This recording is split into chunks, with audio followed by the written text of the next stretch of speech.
Hello, everyone.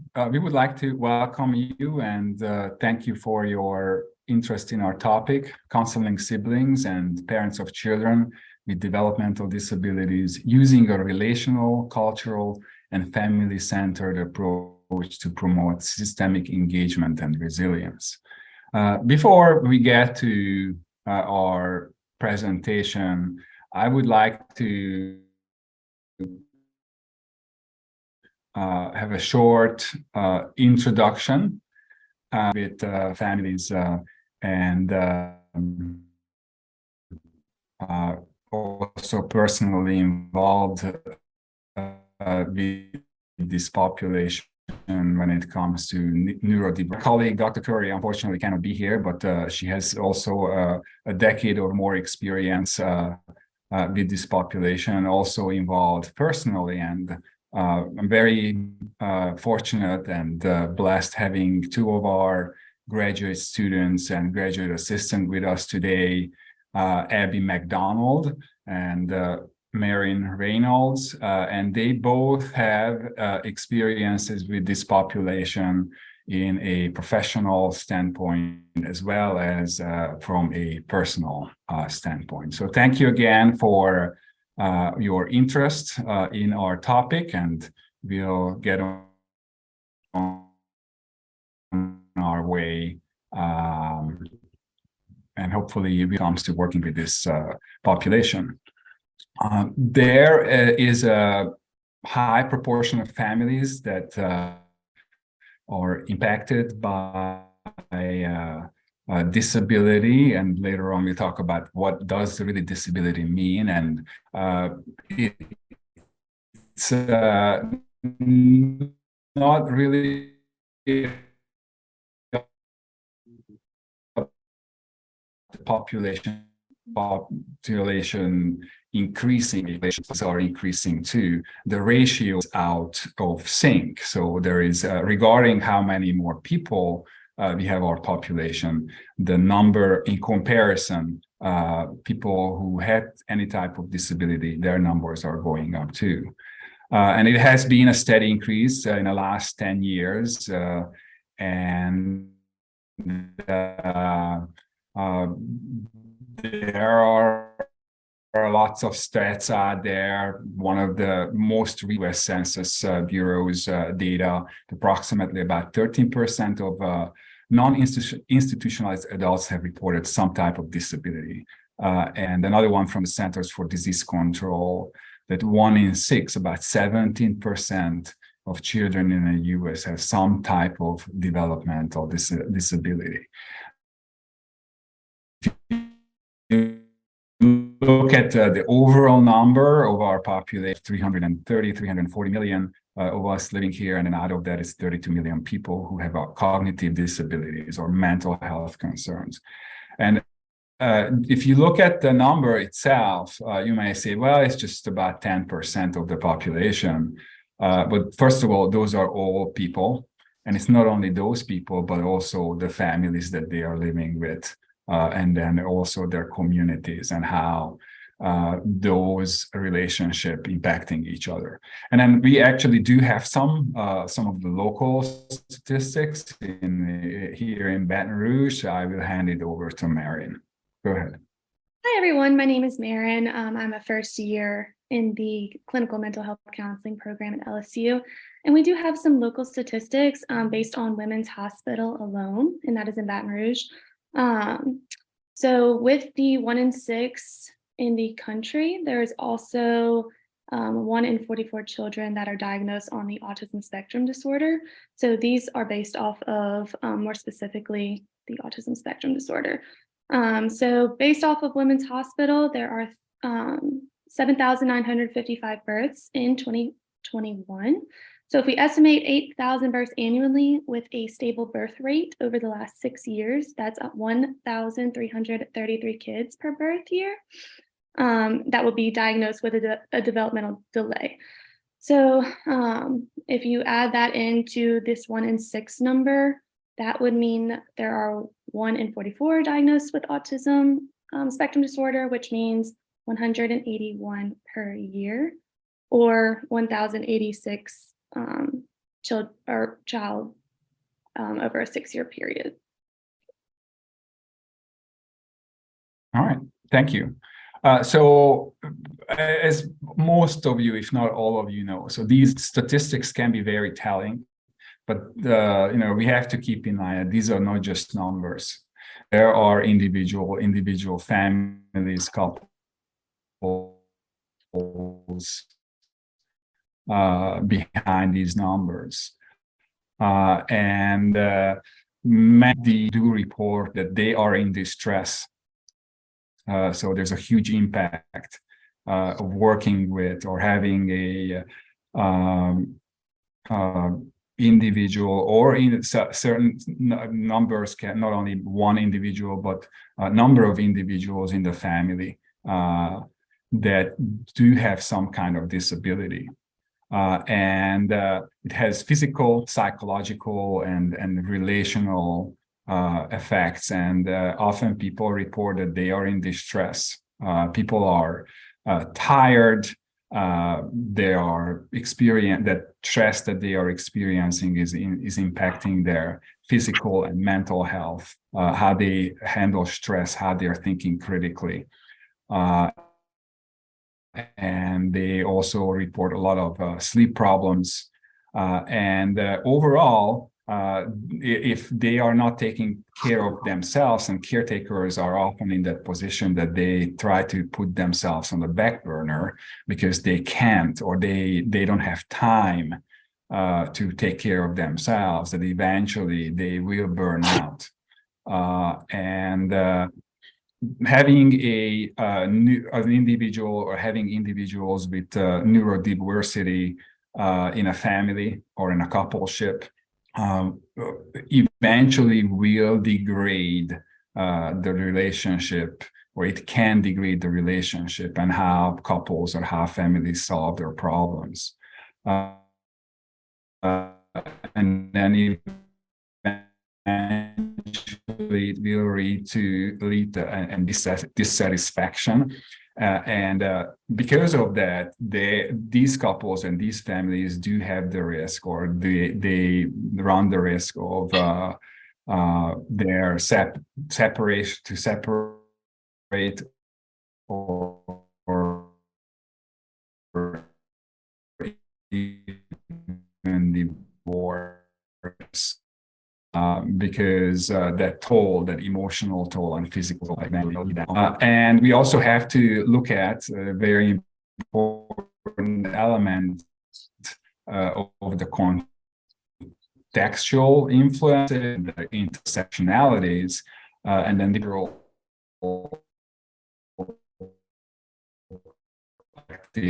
we do need to keep in mind present in families' lives and couples' lives.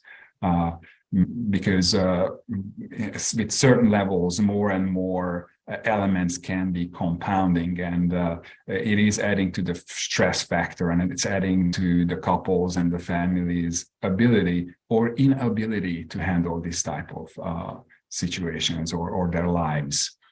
Again, I will move over to, or hand it over to Mairin, who will talk about the next couple of points.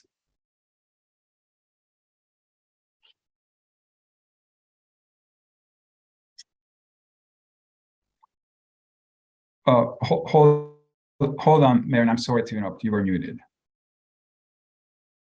There I go. So yes, I would also like to bring awareness to the financial impact that these families may face. Number one thing is the caregiver's loss of wages. So for example, if you're in a 2-parent household where either both the parents work, or one parent does have to come home to take care of the child more, that can lead to some financial strain just from an economic standpoint, and then also may lead to the higher divorce rate trends if one parent is working more and then one parent is also working and taking care of the child more. And then also the expenditures with insurance, Medicare and Medicaid not being covered necessarily. So a lot of these families are faced with extra costs that other families may not have to budget into their life, just due to treating mental, behavioral, emotional, and medical conditions. So families are either faced with they can't obtain these services or treatment plans for their child, or they'll have to pay out-of-pocket expenses if their insurance does not cover it. And then some parents just may not be able to do it at all or go into debt because of the services that their child needs, which definitely needs to be fixed in our system.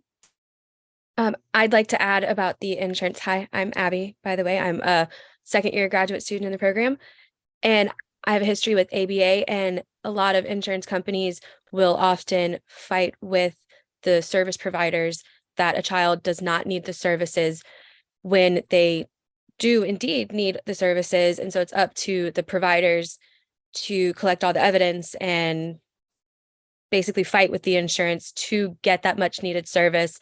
And sometimes the families aren't even aware of this struggle because the fight is happening between the BCBA or whoever else is providing that service and the insurance company. And it can be long and grueling. And this can take a toll on the services provided. It can also take a toll on the child, the providers, the family. So it's just a very systemic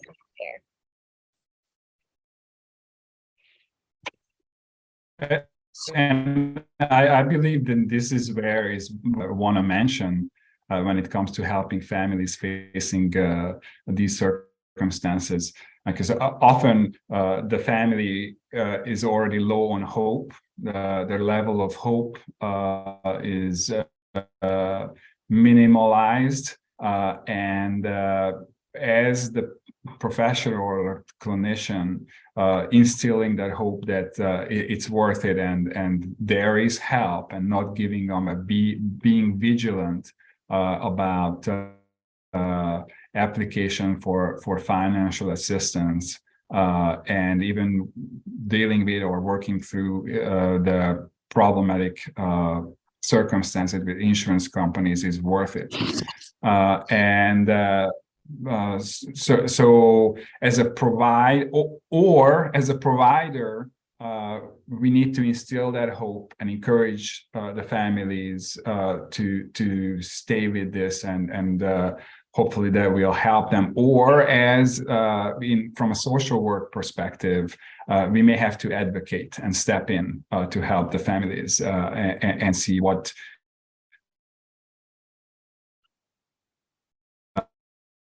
we can, or how we can assist them in these circumstances, meaning in a neurotypical circumstances, or with neurotypical individuals and families, is one of the components that will undermine the relationship. And as we move on here, many of you may be familiar with Gottman's idea of this relationship house.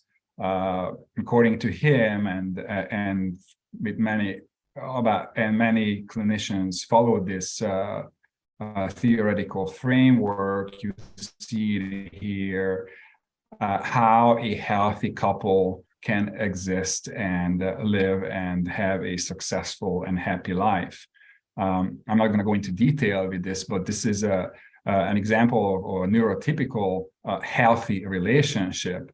Now, it would be ideal so that even families with neurodiverse individuals would try to aim for this and try to establish this sound relationship house. But it is too often that this is undermined because of the challenges that they may be facing because of the neurodiverse component.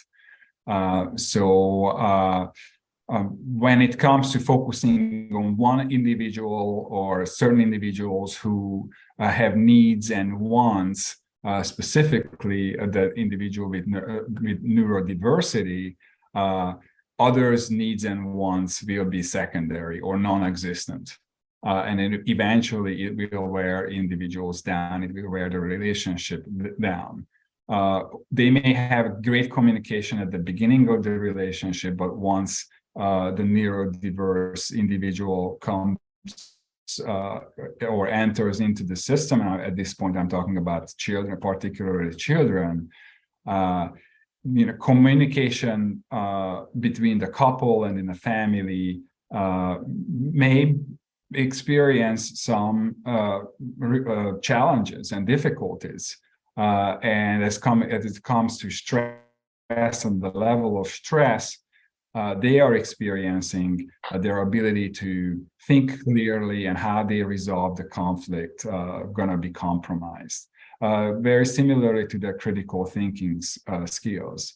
They may have done that very well or pretty well, but add stress and prolonged stress, that will have a negative effect. And although the couple or the family may have developed a great emotional bond at the beginning, eventually the wear and tear of the working with the neurodiverse individual will have some effect. And then often I found it with couples and families, if there is a spiritual component that is important for the family and for the couple, then people will start doubting and questioning themselves, questioning their faith, even questioning the relationship.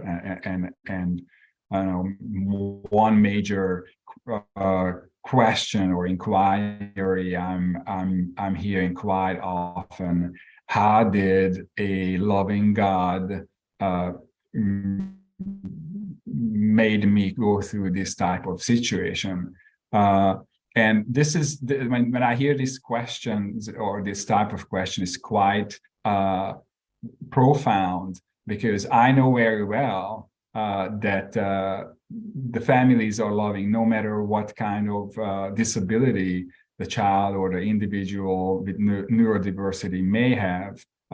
There is love for that individual, and they do want to care for that individual or individuals. Yet these kind of questions, these kind of spiritual or existential questions may be present and can be important for those who are asking, or who may not be asking because they are ashamed of asking that. So that we need to provide that type of safe space for families and couples where they can voice this unheard or secretive conversations that may be only going on in their own heads. So what is disability? And we put this here, that what is a disability and what is the disability with a purpose, and I explained it in a little bit, but here is a definition by the Americans with Disabilities Act that I'm fairly sure that most of us here already are very familiar with. But we do have to remember that it is really what's most important is beyond the definition or definitions. How is it defined by the client? How is it defined by the parents? How is it defined by the children or the siblings rather first, and then the child or the children with the neurodiversity component? Because it's first of all, it's important, and it's going to be something that is very individual, and we need to look at that. And another question here is that we do want to entertain and ask is about, is the disability defining the parents or siblings and the child, or the former? Are they defining the disability for themselves? And the distinguishing factor here is that talking about this and addressing it from both side, it called for empowerment. All right, are we ready to move on, or? I would like to add something, Dr. Sure, Csaszar. okay. I think it's also important to discuss the prevalence of emotional dysfunction within families, not just for the neurodiverse child, but also, the siblings and the parents as well. when parents and or families are faced with this in their life, they may not know how to deal with the high stress situations. And so the way that you are, presenting your emotions may not be in line with the, quote unquote, normal way to relate your emotions. And so I think it's important to address it as a whole for a family and let them know that, one, they're not alone, and two, don't place an emphasis on the neurodiverse child, because there might also be extended into the actual family as well. I know I've dealt with this personally just because I am a sibling, and it's something I am working on as well. All right. Thank you. So other potential issues and oh, go ahead, Mairin. I think I'm sorry, I overstepped here. Go ahead, and this is all you. You're all good. So yes, I am a sibling. My brother is about to be 27. He does have autism. He's amazing, and he's come such a long way because he's gotten the services. And our family has definitely encouraged that throughout our life. So number one point is the physical, mental, and emotional exhaustion for not only everyone in the family, but also the neurodiverse child. Mental anguish about the future, more so from the sibling perspective. This is something that I started thinking about in my 20s when I realized, we are getting older. We need to maybe think of a plan. So I sat down with both my parents, and I was just like, this is something that is hard to talk about, but I think it will benefit us in the future if we start addressing, what we're going to do about finances, what we'll do about living situations. Can we hopefully get Liam to the point where he would be able to live on his own? And I think that's something that a lot of the families might face because, either someone that is neurodiverse can live on their own with minimal, check-ins, or they can't live on their own, or they need to live with a family member. And what is that going to look like if the actual parents do end up passing away? So I thought that was very important, and my parents thought it was important for us to, actually make a plan. And so far, that is something that deals and helps us cope with future anxieties that are, ultimately out of our control, but we can come up with a plan. So the next point is the underdeveloped and non-existent self-care routines. I think this is crucial for everybody in a family unit. Sometimes parents may feel like they do not necessarily have the time for themselves, but they need to be encouraged that they do need to either go take a walk down to the mailbox or read a book. Just make sure there is time for themselves. And of course, the neurodiverse child, as well as siblings, should also have that me time, so to speak. And then the next point is the lack of communication skills with the child, the spouse, the partner, family, self, and others. So some families might have difficulties knowing how to address or how to get involved in the neurodiverse family within their family as a whole. So again, encouraging that and encouraging how to, oh my goodness, we'll have to edit this part out, so sorry. But encouraging ways to communicate with that family and show that you're involved if you choose to. Next point is overcoming shame and guilt. This is probably something that I can't necessarily speak on just from a parental standpoint, but from a sibling standpoint, when I was a child, sometimes I was like nervous to have friends over just because I didn't know what my brother was going to do. And that is nothing against him whatsoever. It's just we had to work on skills because he was nonverbal when we were children. And then the overcoming, I am not enough.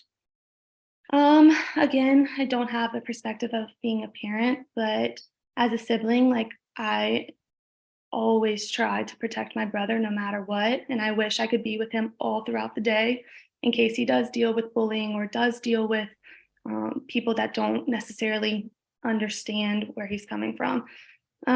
So I really feel more of a protector role in that sense. And then again, with the coping with anxiety, just making a plan for the future.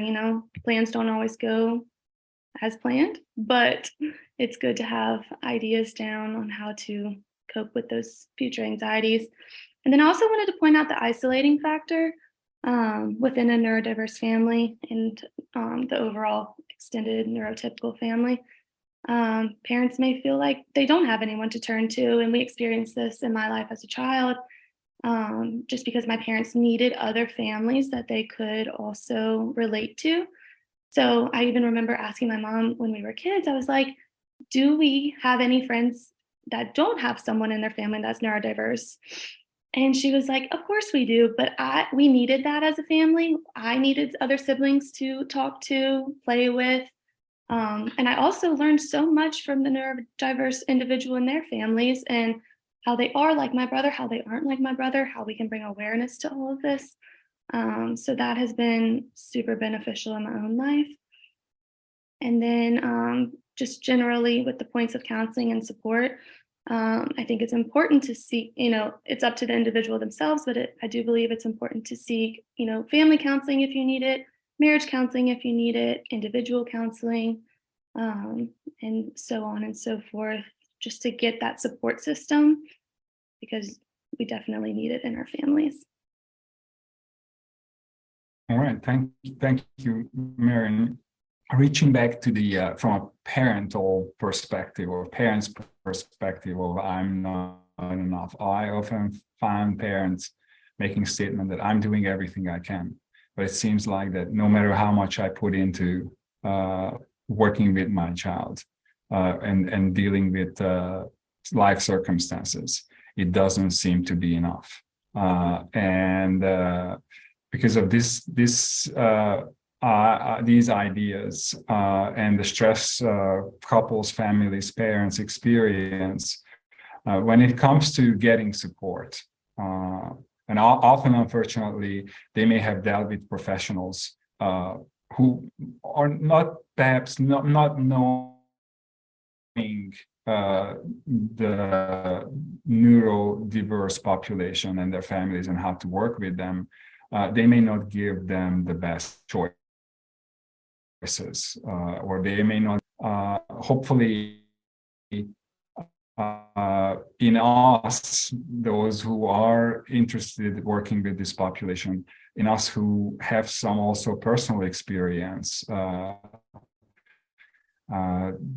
we can encourage these families. They'll need the support. You may not have the energy, you may not feel having the energy, but your child deserves this, you deserve that, and offering that type of support and helping them to understand rewriting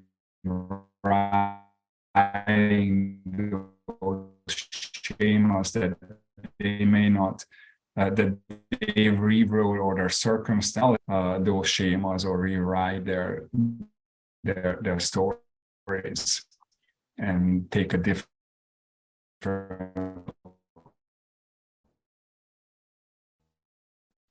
route and make a difference. All right, you take over with this.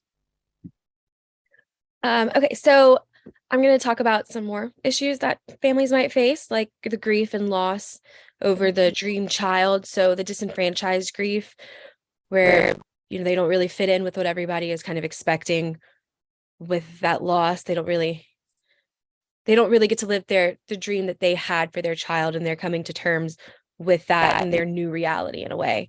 There's also a lot of safety concerns that these families might face, because there's elopement oftentimes. There's other just numerous potential risks that sometimes, especially as children, the neurodiverse children can get into, because they just may not understand. They don't know. There are a lot of concerns there, and this could cause the families to become overprotective, and that could limit the capability for independence.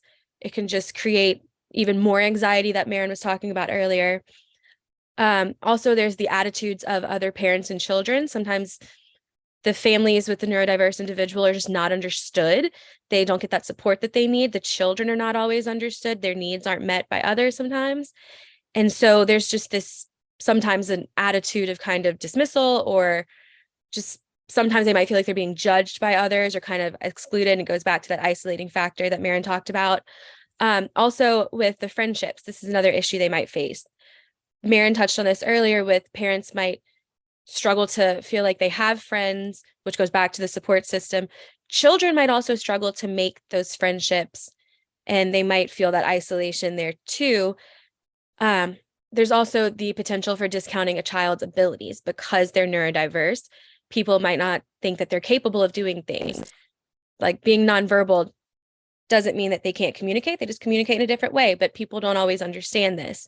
So they may just think, oh, they can't talk, and it discounts so much that the child is capable of doing, when they might just do it in a different way.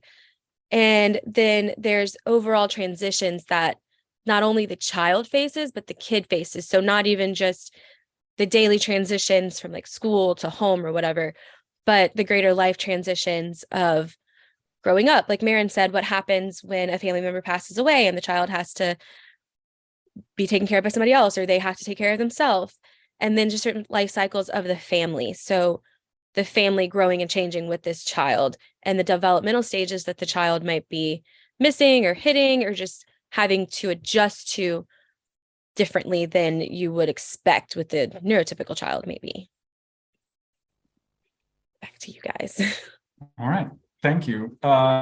So with this, and I think we try to give a fairly well-rounded description of what families may face having a individual with some of the disabilities, that whatever it may be, either a physical, mental, but more focusing on the cognitive abilities. But what can we do? So what are the best approaches or techniques or elements that we may provide families to work through this? And so in the next few slides, we're going to talk about some of those practical applications and techniques that may be helpful. And this is not an extensive collection or not all-inclusive collection of what has worked. And some of these may work with one individual, some of them may not work with another individual or family. But hopefully from this smorgasbord of ideas and techniques, something will fit with those who may need it. Overall, looking at from experience and also looking at literature research shows that when it comes to working with neurodiverse individuals and their families, building resiliency, narrative therapy or narrative approach is a coveted way of introducing work with the clinician. It's really important to truly not only listen, but hear their story. It is part of assessment, first step in building a therapeutic relationship. Often these families have had some kind of help, but they report that they don't feel that they have been heard. So that's the first step. And looking at how do we? So this is a fact of life for these families, that we have a neurodiverse individual. This is the norm now. So if the couple or the family idealized a family or idealized a coupleship that is reflecting a neurotypical ideal, and they try to push that ideal into their circumstances, it's just not going to work. So adapting to the new circumstance is going to be, and accepting that and working with that is going to be something that needs to be, or that ideology need to be visited and addressed at the beginning. Setting goals and defining some aspirations, being purposeful is going to be very important element in working with these folks.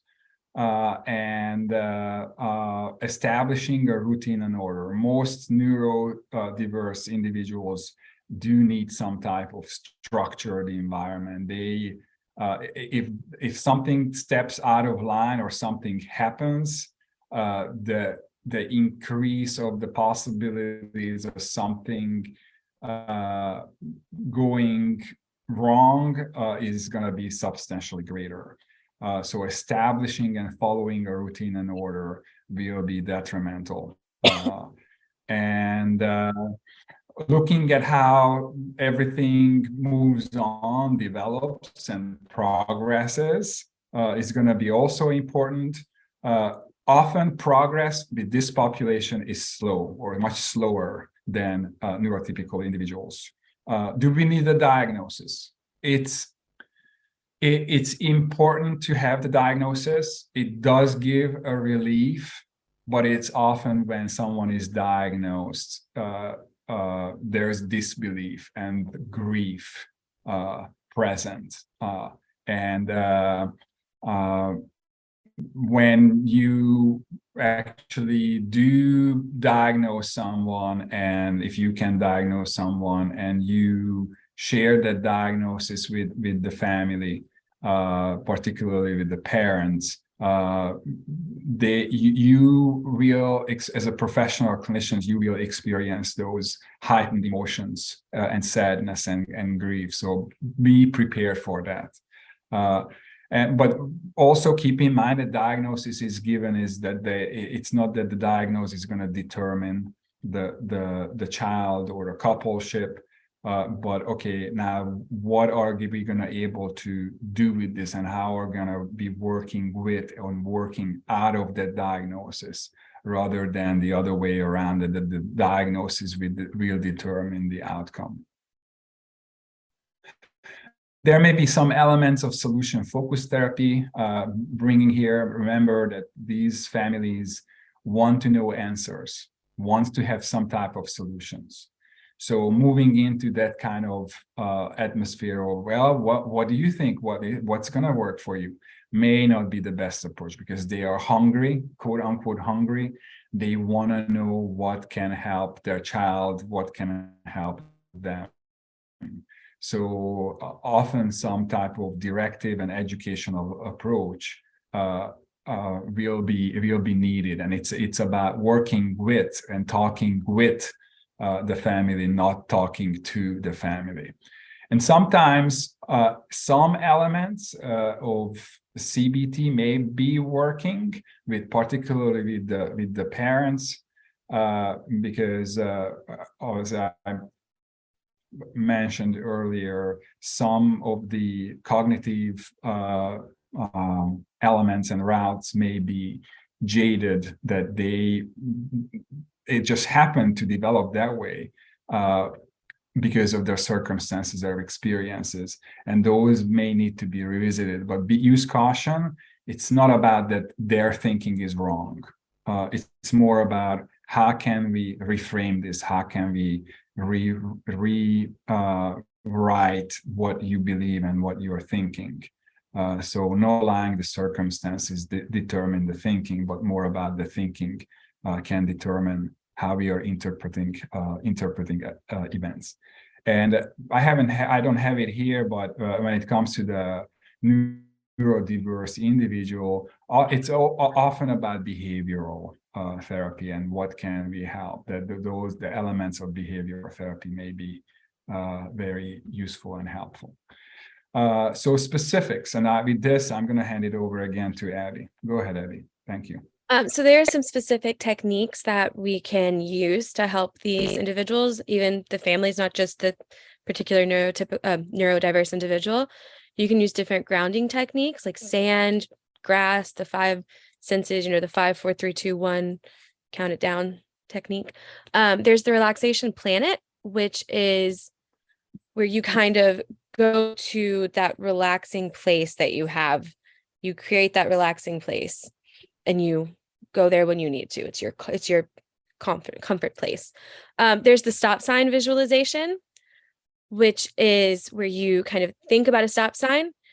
And if you need to, close your eye and you just stop, stop, stop, and when you've kind of calmed down and you've centered yourself, go about with whatever you need to do when you were in that heightened state. You can walk away, take a time out. Something that I always loved to use when I was in ABA was blow out the candle. It was a simple way to get somebody, especially who needed to do something, you blow out the candle and you just go, and you walk away afterwards. It was great, helpful. I still do it, and I'm a full-fledged adult. Highly recommend it. Music is another great one. It's very therapeutic. It can be calming. It can really help you to just get in that relaxed state. It works with the autonomous nervous system, as we have here. And there's some different places you can go to find specific music that will help calm you. Some kids, it's even their own music they like. I used to use a lot of Frozen. It was really calming. It was really fun at the same time. Different sounds too, not necessarily just music, but different sounds that are calming. And social skills are a great technique. They can be applied everywhere. And a lot of kids that are, especially children that are neurodiverse, they do struggle with those social skills. So really working with them and modeling that and teaching it to help them be able to implement it, and creating those situations where they can implement it safely, and you can be there to help them if they need that. It's really beneficial, and it really does make a big difference when they have those skills that they're able to use themselves, and it can make a world of difference for them. And then replacement behaviors also. So not necessarily looking at it as like a negative behavior, but looking at it as a behavior that they're not meeting their needs the way they need to with that behavior. So you would give them a replacement behavior, and it can help them to meet that need that they were trying to get met in another way that wasn't exactly working out for them or necessarily safe sometimes. This can give them that behavior to be able to do what they need to do, engage with what they need to engage with or wanted to engage with in a way that's safe and a way that might be more functional for them. Instead of just looking at it as like you're replacing a negative behavior, you're giving them a skill that they need to be able to interact with more positively or just safely and in a way that's going to work for them. Dr. Csaszar, I'm going to turn it back over to you. All right. So written, thank you. Written gratitude. So we, in counseling and psychotherapy, we often use or suggest the use of gratitudes that someone can list or have, and then it is from my experience working with clients and also with research, it is said that writing the gratitudes out and keeping the gratitudes and revisiting those gratitudes have a greater effect compared to just simply stating them. It's actually connected to the letter from the future technique. And the letter from the future technique is about people envisioning themselves when they have conquered most of their struggles, and they have a more positive perspective of what has happened. So it's also a projective technique of, okay, this is how I imagine, or this is how I will handle myself, or this is what it was going to be the outcome. And having that or imagining that space and sending a message to self from that space may be important. Both of these are written. There is a writing component in it, and it's important for folks to write actually with hands. Instead of just typing. Typing is a good thing, but realize that their own handwriting, or see their own handwriting, the letters they have formed with their own hands, they recognize themselves more compared to just if something is on a screen. Another element here or techniques can be contract between the couple. This is what we agree on, or even contract with the child. It's based on behavioral principle, and that's something that is a contractual piece that people can more rely on as a stability or a stable element in the relationship with each other and with the child. And of course, playing, the natural learning process and the natural processing part of a child is play, and the therapeutic play, and then looking not only and engaging play with the child, let it be a board game or any time, depending on the parents are grown up and we don't play anymore, where we actually would need to play. Even with neurotypical couples, when I work with our families, I ask the question, when was the last time you played with each other? A board game or a card game, or any type of game, even perhaps even a video game, and hopefully not spending too much time on the screen, but that engagement with each other and engagement with the child, and looking at what has happened in that play and what can we take away from that game. What have I learned, or have I learned something new about myself and the other person I'm engaged with, or the other people I'm engaged with, is important. And often folks, when it comes to anxiety or fear, we try to push away, or people try to push away that, and probably because of that pushback, there is an even heightened level of anxiety about it. Some experts believe that actually anxiety and fear is facing that, which can be actually very important to have the anxiety, but also face the anxiety and the fear.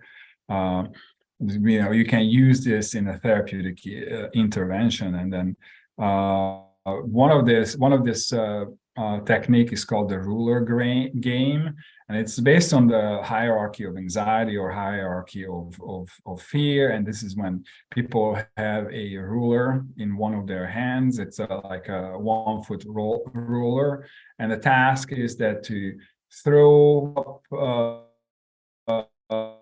in the air the ruler, or drop the ruler, but also with one hand, and then catch it other.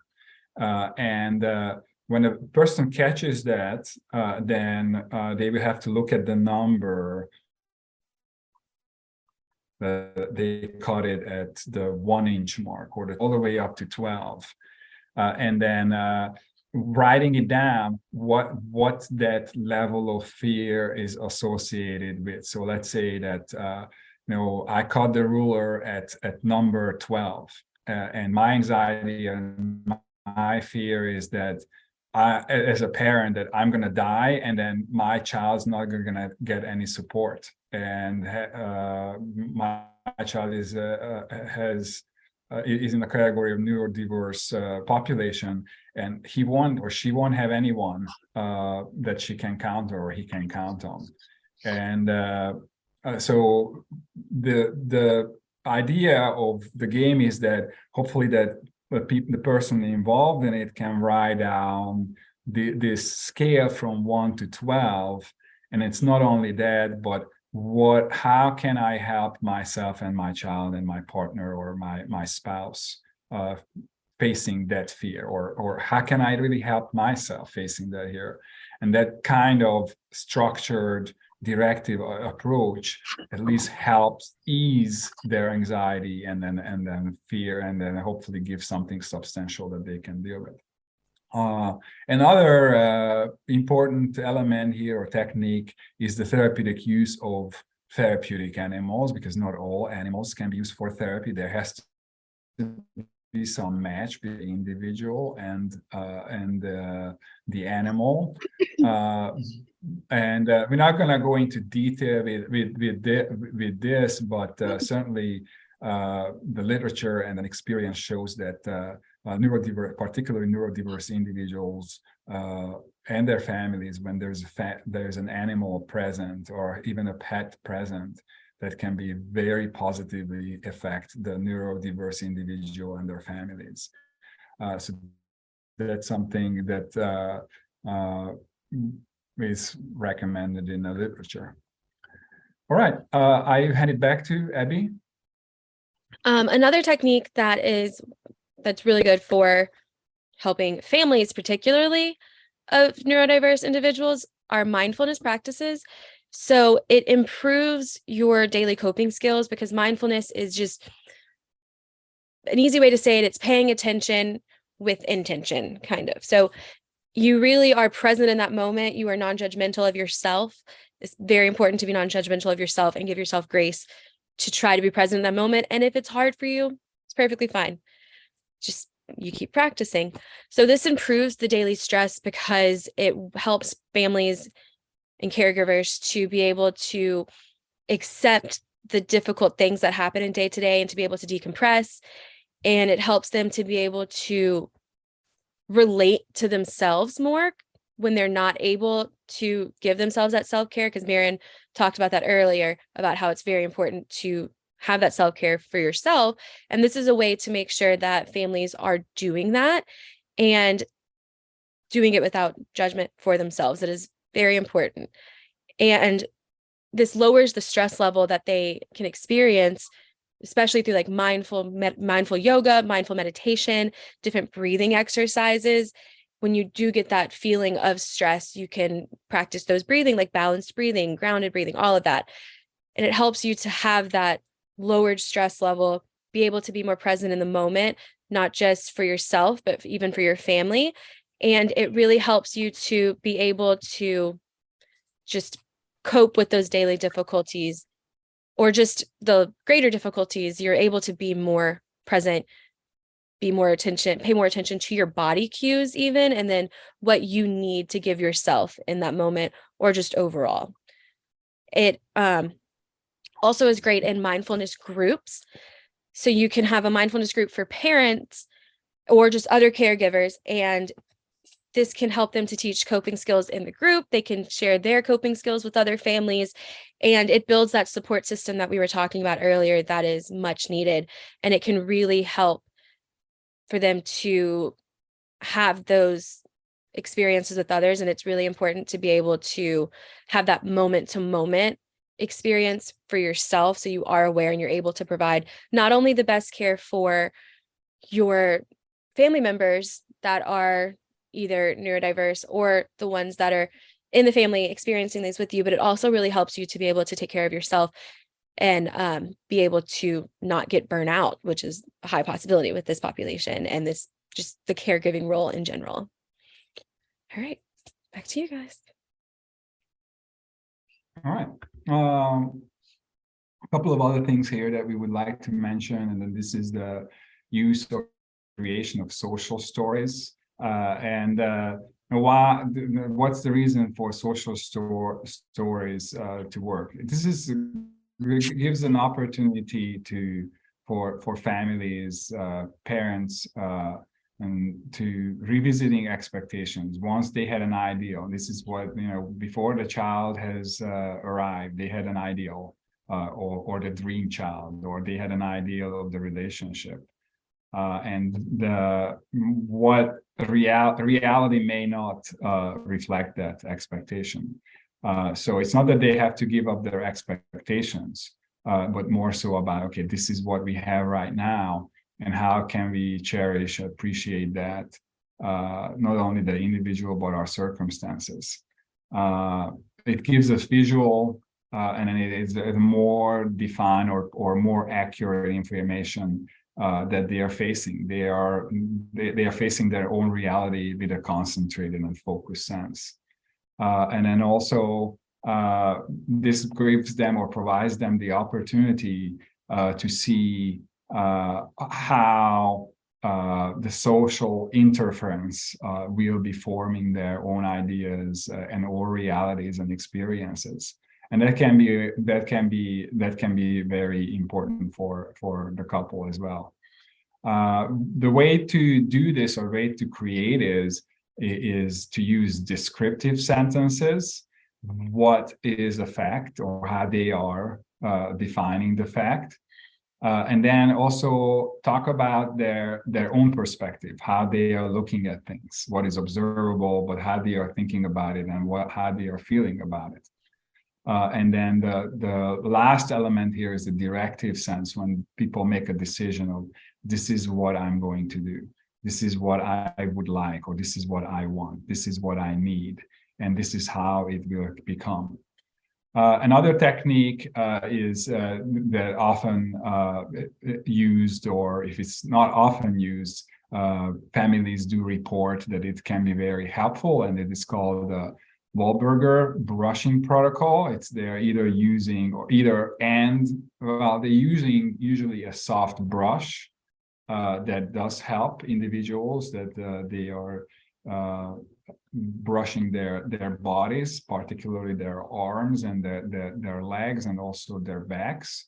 And then there are people who are actually trained in the Wahlberger protocol, and that's something that people actually can learn, or families can learn. Usually an adult learns it, and or both of the adults or both parents learn this technique, and they can use it on their own child, and it is impacting the autonomous nervous system.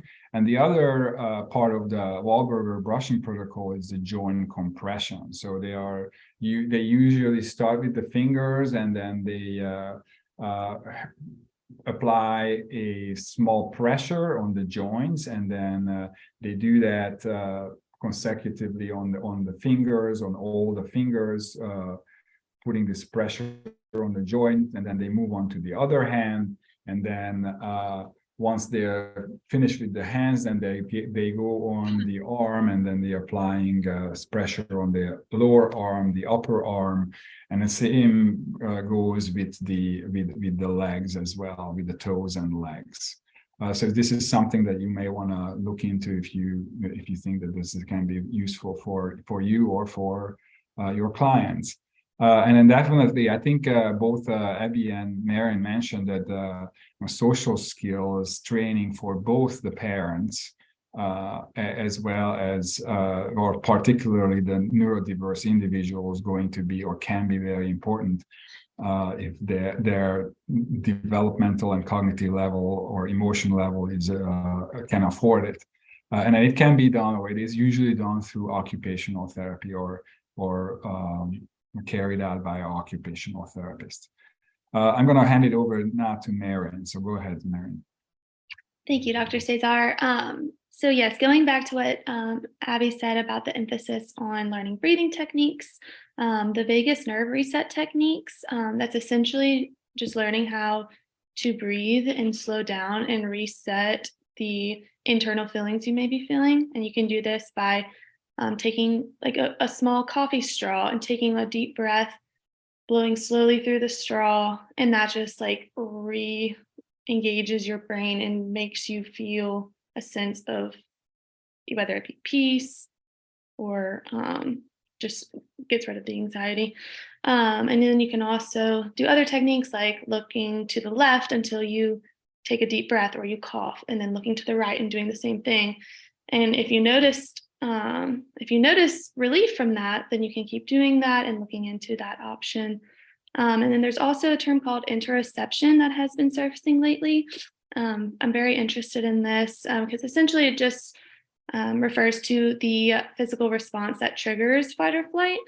So not only the neurodiverse child in a family, but also other family members, they may deal with, overwhelming situations where they have a headache or a stomach ache, or they have differing emotions, shaking, hives, whatever it may be. They're having a physical response to what they're internally feeling. So I think it's important to look into that and how that plays a role in your own family. And then the gut-brain axis, and this is essentially just using dietary and functional medicine changes to experience, hopefully, mental and behavioral health improvements by changing your diet to address micro and macronutrients.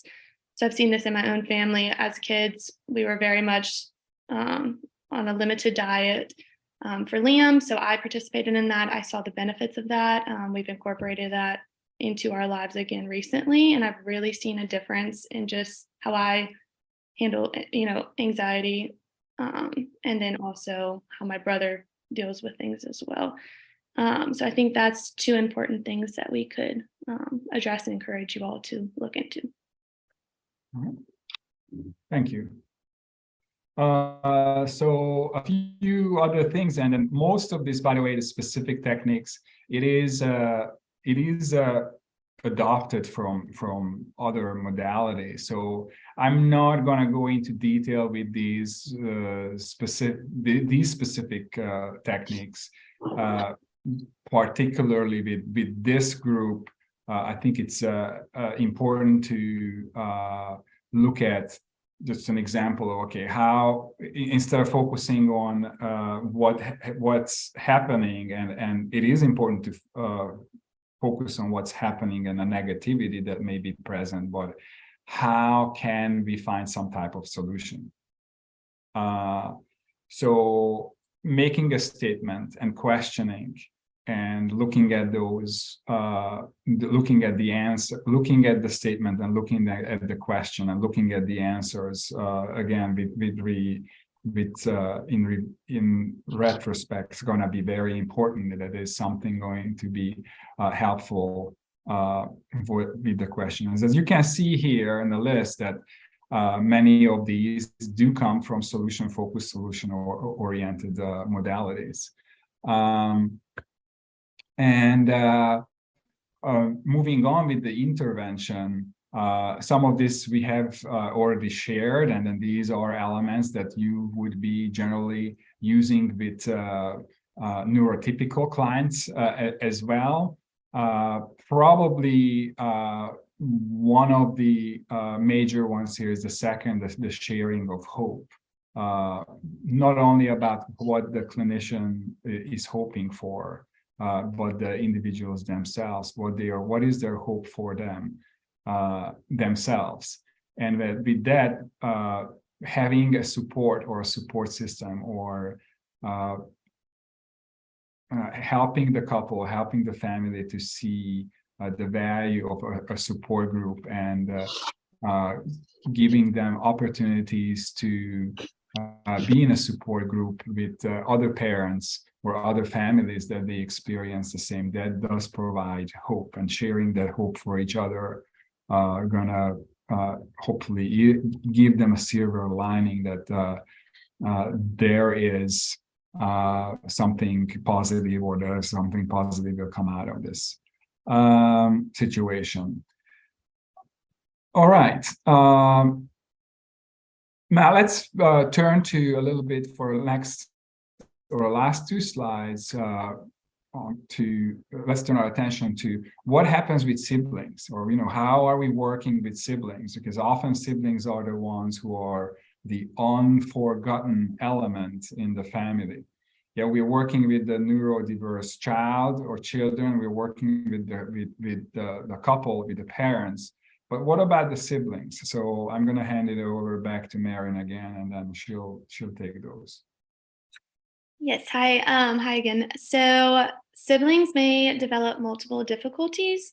So like Dr. Csaszar said, we can sometimes be viewed as the caregiver's assistants, and we're not necessarily trained, or we're too young to really know what to do in that instance. And then siblings may also become overly responsible and independent.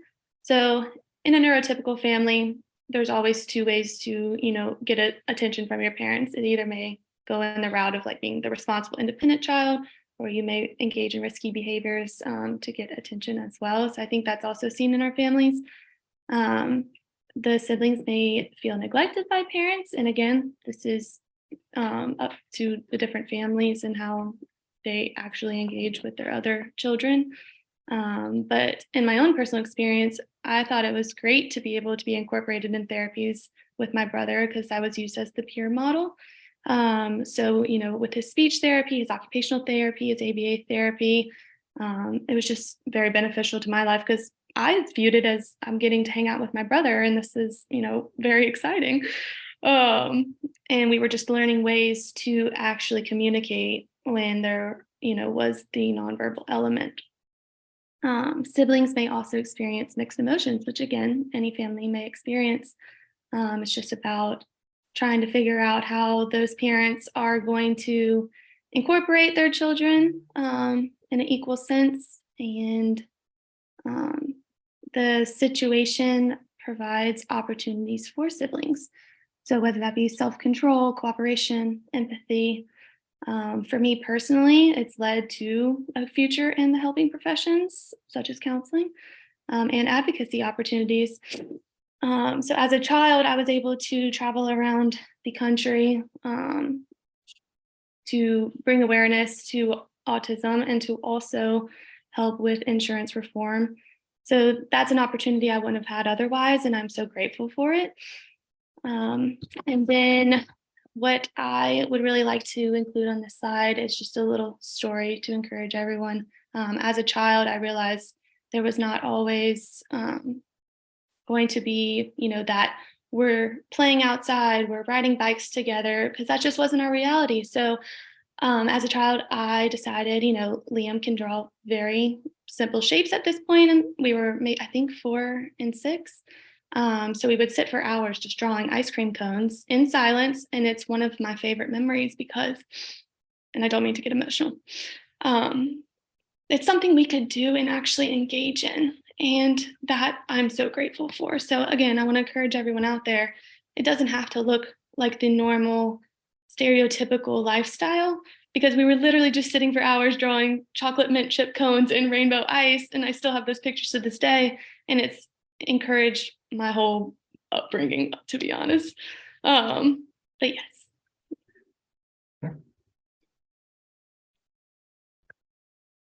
All right, and then we can also address these things on this slide. I want to put an emphasis on the one-on-one with parents. The parents did a great job of this. I was the overly independent child, so I just wanted to make sure I was doing my schoolwork, doing my task, doing this, doing that, and they would give me recognition for that, and I'm very appreciative. So again, the celebration of milestones and achievements, that's something that really fueled me in school. I love sharing schoolwork with them. I love to just discuss things and have that one-on-one time. And then also, I think it's important to address the expectations in a family. So, who's going to do this? Who's going to do that? So we had list in the morning of our tasks that we would do. And that helped Liam and I also figure out what we need to work on together, and then also what we can do separately to contribute to the household. And then I also want to mention, we need to understand that the family dynamics in a neurodiverse family are not exactly what they're going to look like in a neurotypical family. And it really just comes with time. And now my brother can talk anyone's ear off, and it's a wonderful, wonderful thing. But as a child, we just had to learn how to do things a little differently. All right. Thank you, Mairin, and thank you, Abbye. We want to thank you also the audience of your interest with this, and we hope that much more beyond the theoretical and the foundational principles that we had addressed, you will have some takeaway from our presentation, particularly of what to do, what is practical from this, because it is indeed a complex issue. It is there are many components here, and no individual and no family is alike. So the number of techniques here is not limited, that can be applied is not limited to this presentation. I would encourage all of you to see how these can be applied, or how other techniques can be applied, or elements can be applied, working with your family, working with clients as well. And also something that may have worked before may not work. Something that may have not worked before, it may all of a sudden work. Often when it comes to neurodiversity or neurodiverse individuals, it is said that there is a type of rigidity that determines or that can determine many things, and it is something is there that we need to work with and use it.